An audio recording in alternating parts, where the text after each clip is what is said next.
পাকিস্তানের বিপক্ষে 2-0 সিরিজ জিতে ক্রিকেট বিশ্বে এখন প্রশংসায় ভাসছে বাংলাদেশ। বিস্তারিত থাকছে ভিডিওতে, তাই ভিডিওর স্ক্রিপ্ট না করে দেখুন।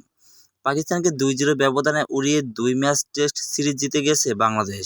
এই সিরিজ জয়কে দেশের ক্রিকেট ইতিহাসের অন্যতম সেরা অর্জন হিসেবে দেখেছেন ক্রিকেট বোদ্ধারা। টেস্ট স্ট্যাটাস পাওয়ার পর দীর্ঘ সময় পেরিয়ে গেলেও এই ফরম্যাটে বাংলাদেশের সাফল্য এসেছে কালে ভদ্রে। যেটুকু সাফল্য এসেছে তার বেশিরভাগই আবার ঘরের মাঠে স্পিন সহায়ক উইকেটে খেলে।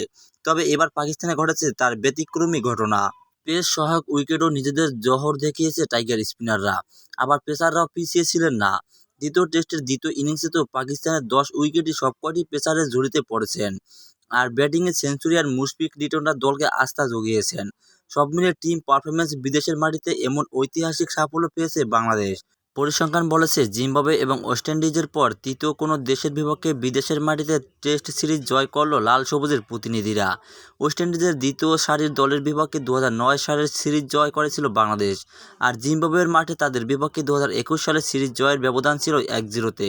তাই প্রতিদ্বন্দ্বিতার নিরিখে পাকিস্তানের বিপক্ষে এই সিরিজ জয় নিশ্চিতভাবেই দুই সিরিজের চেয়ে অনেকটা এগিয়ে থাকবে।